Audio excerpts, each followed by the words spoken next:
Good afternoon. So the point is retarded magnetic vector potential. Now, what is retarded potential? In electrodynamics, the retarded potentials are the electromagnetic potentials for the electromagnetic field generated by a time varying electric current or a charge distribution in the past.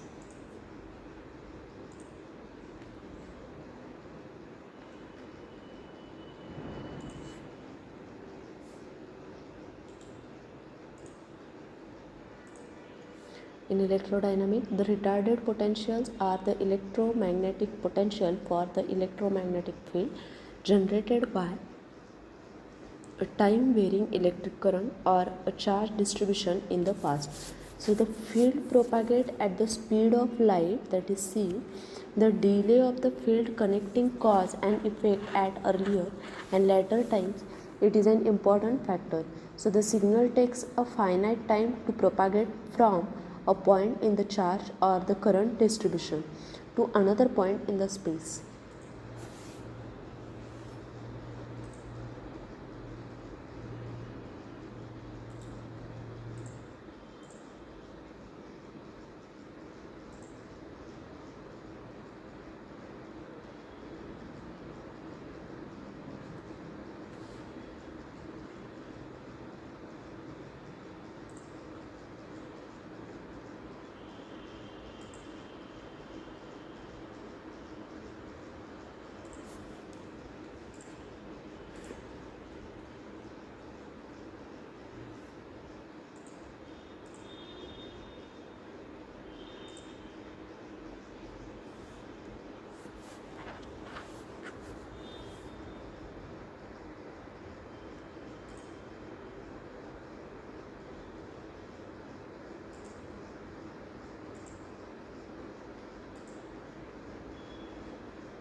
So the field which propagate,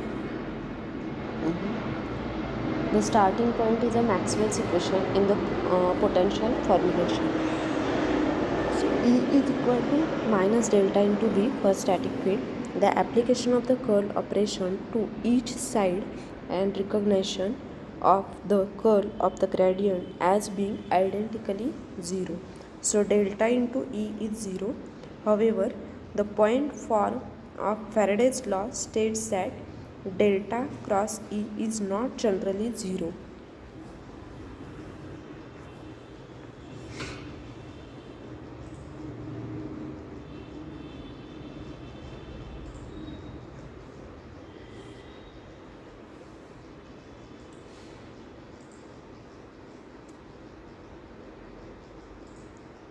The magnetic vector potential, which is A, it is a vector quantity in classical electromagnetism defined so that its curl is equal to the magnetic field. So delta into A is P. So together with the electric potential phi, the magnetic vector potential can be used to specify the electric field E as well. So many equations of electromagnetism can be written either in terms of E and B. E means electric field, or equivalently in terms of potential, that is phi and A. So in more advanced theories such as quantum mechanism, most equations use the potential rather than the field. So this is magnetic vector potential.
The magnetic vector potential is a vector field defined along with the electric potential.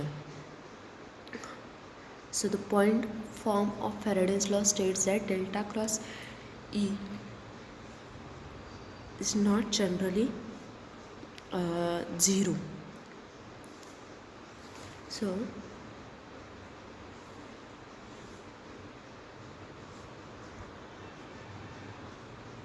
here equations related to the retarded magnetic potentials are given.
So in static situation in which the density charge density rho, the current density J, and electric field E and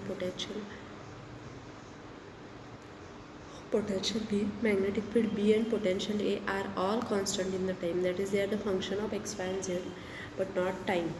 So as they are constant, so we already know that to calculate it, the electric potential from the electric charge density and magnetic potential from the current density. Now here retarded potentials. So the knowledge of distribution of the charge density and current density throughout the space will enable us to determine V and A, and every T appearing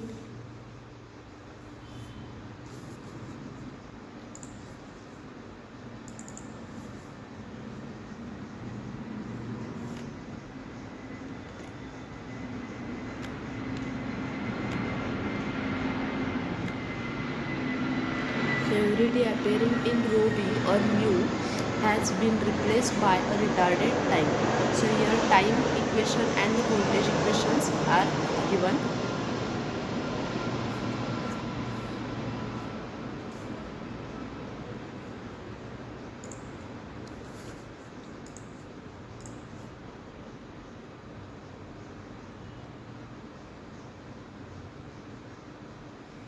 In the case of the fields that are time independent, or we can say electrostatic and magnetostatic field, the time derivative in the operator of the field are 0.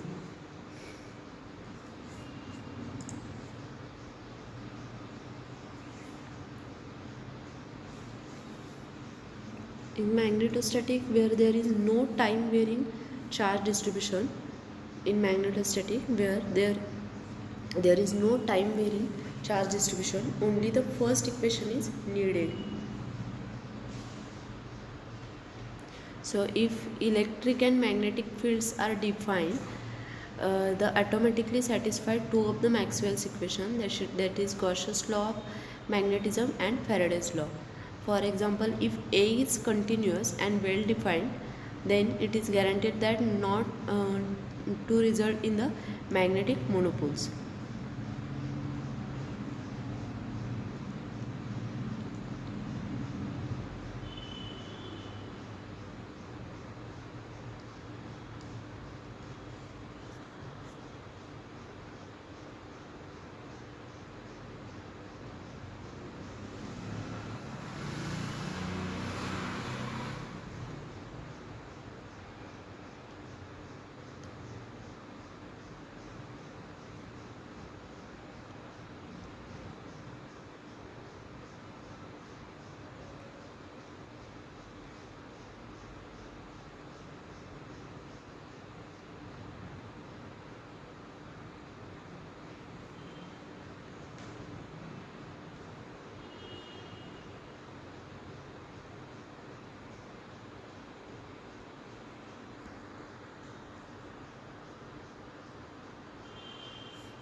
Next is power and Poynting theorem.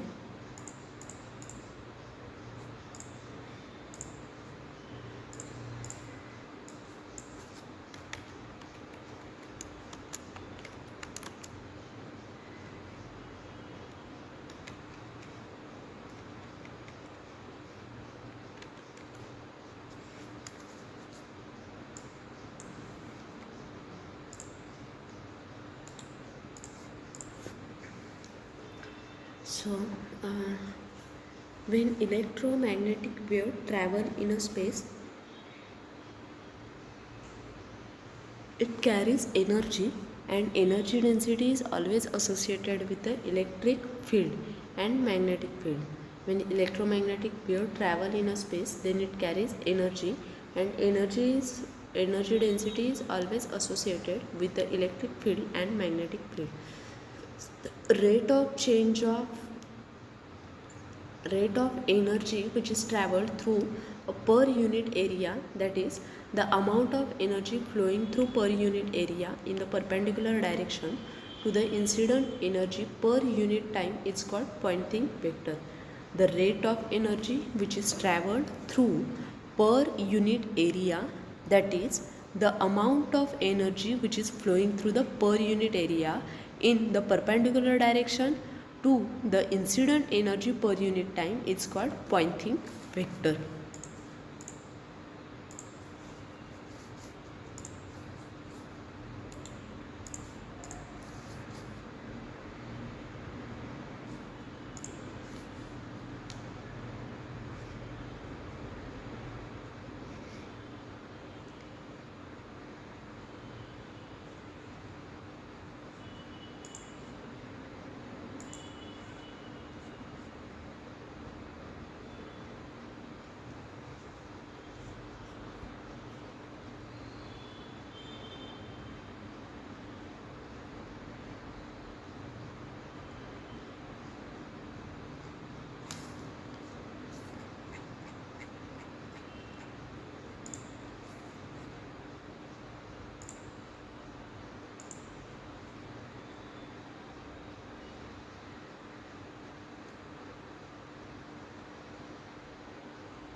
So that in order to find the power flow associated with an electromagnetic wave, it is necessary to develop a power theorem for the electromagnetic field known as Poynting theorem. So with one of the Maxwell's equation in which we assume that the medium may be conductive. So equation is given here, delta cross H it is equal to J plus D divided by T, and scalar product of, if we take the scalar product of both sides with E, then equation becomes like this.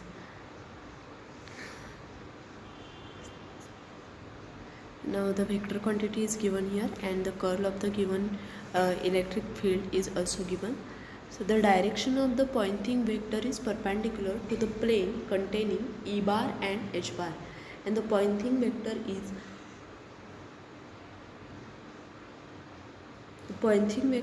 is also called as instantaneous energy flux density. Here the rate of energy transfer P bar is perpendicular to both E bar and H bar. Since it represents the rate of energy transfer per unit area, its unit is Weber per meter square. So Poynting theorem states that the net power flowing out of given volume V is equal to the the Poynting theorem states that the net power flowing out of a given volume V is equal to the time rate of decrease of stored electromagnetic energy in that volume which is decreased by a conduction losses.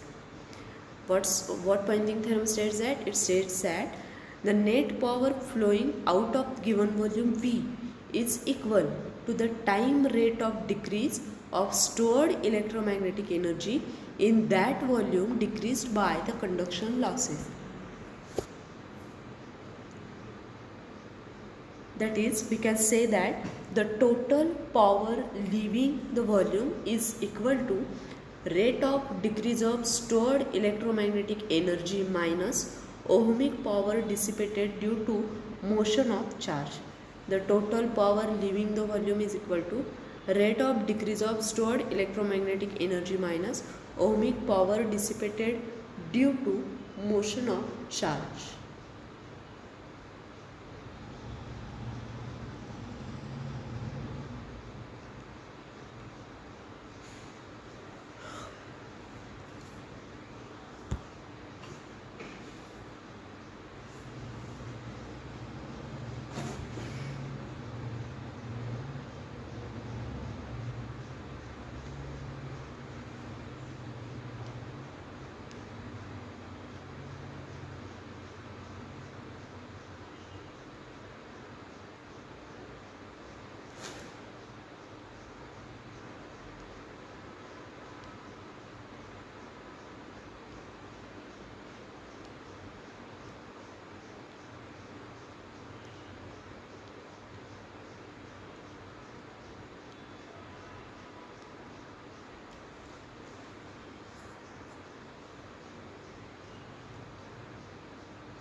So the two time derivatives can be rearranged.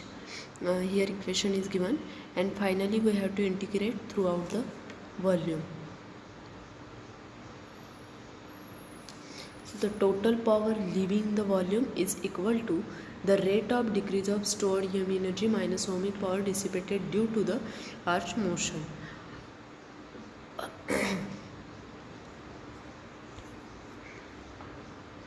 Now here the divergence theorem is applied to the left hand side, and converting the volume integral there into an integral over the surface of the encloses the volume.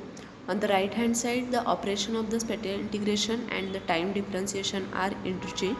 So the final result is Poynting theorem.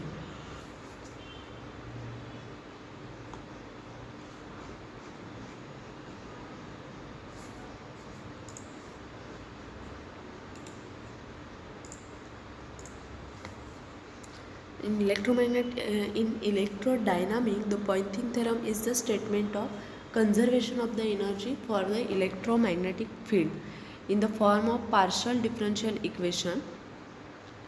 This theorem is analogous to work energy theorem in the classical machine, and mathematically it is similar to continuity equation because it relates the energy which is stored in electromagnetic field to the work done on a charge distribution through energy flux.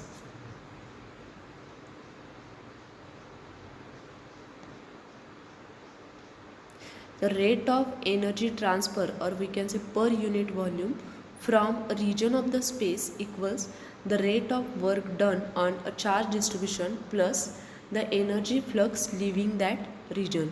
So a second statement can be the decrease in the electromagnetic energy per unit time in a certain volume is equal to the sum of the work done by the field forces and the net outward flux per unit time.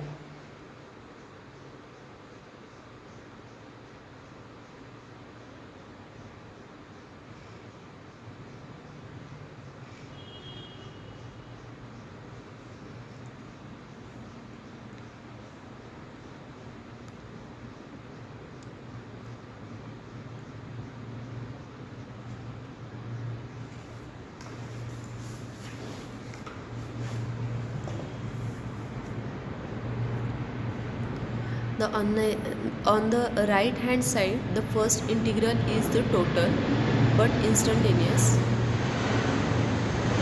and ohmic power dissipated within the volume. And the second integral is the total energy which is stored in the electric field, and the third integral is the stored energy in the magnetic field.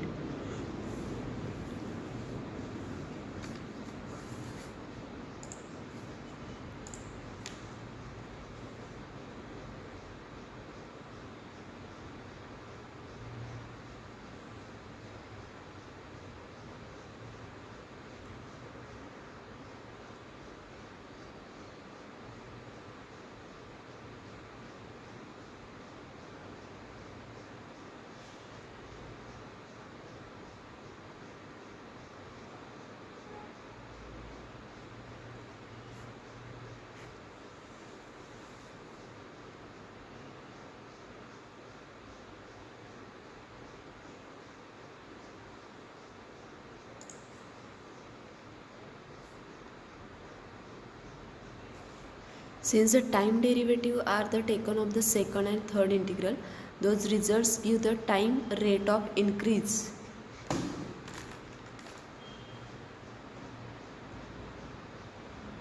Rate of increase of the energy stored within the volume, or the instantaneous power going to the increase the stored energy. So the sum of the expression on the right side therefore be the total power flowing into the volume.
Now here is the integral is over the closed surface surrounding. Integral is over the closed surface surrounding the volume. The cross product E cross H is known as Poynting vector. So S is which is interpreted as an instantaneous power density. It is measured in watts per square meter. The direction of the vector S indicates that the direction of the instantaneous power flow at a point, and many of us think that the Poynting vector as a Poynting vector. So S is given by the cross product of E and H, and the direction of the power flow at any point is normal to the E and H vector.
So we have already seen the Poynting theorem. The vector product, that is E bar cross H bar at any point, is the measure of the rate of energy flow per unit area at that point. The direction of the energy flow is perpendicular to the E and H in the direction of the vector. So its unit is watts per meter square.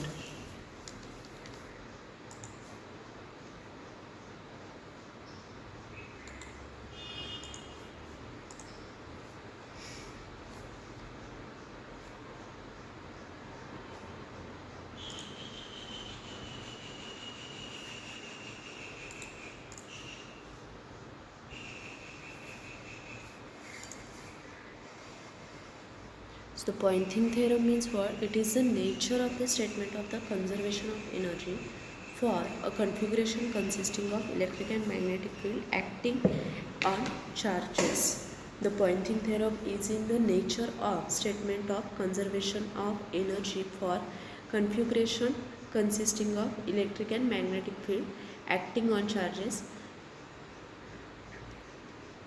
So the time rate of change of electromagnetic energy within V plus the net energy flowing out of V through S per S means surface S per unit time is equal to the negative of the total work done on the charges within V. So if we consider a single practical particle of charge Q which is traveling with velocity V, then E and B the electric and magnetic fields. E is electric field, B is magnetic field to the external to the particle, that is E and B do not include the electric and magnetic field generated by the moving charged particles. So the force on the particle is given by the Lorenz formula.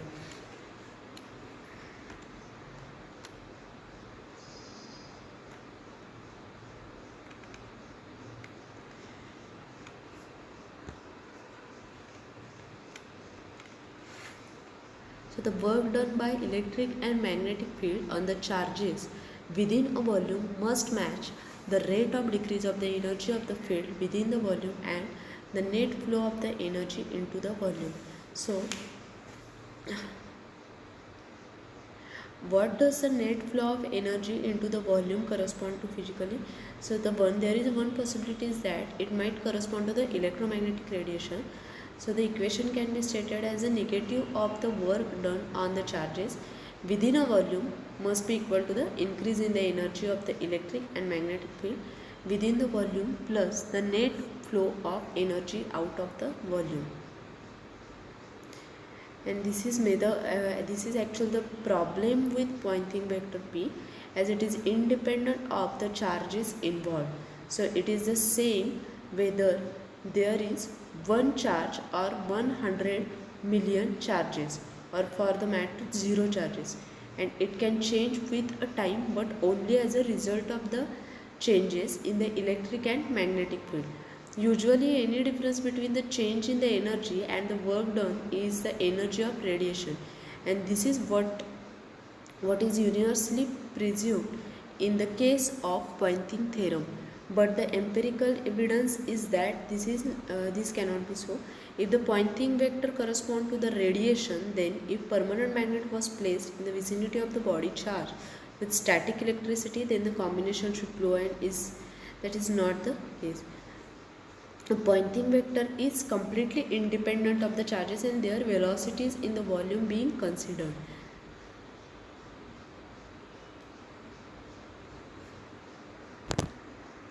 So the Poynting theorem should read: the rate of change of energy in the field, which is equal to the negative work done by the field on the charged particle minus the Poynting vector term.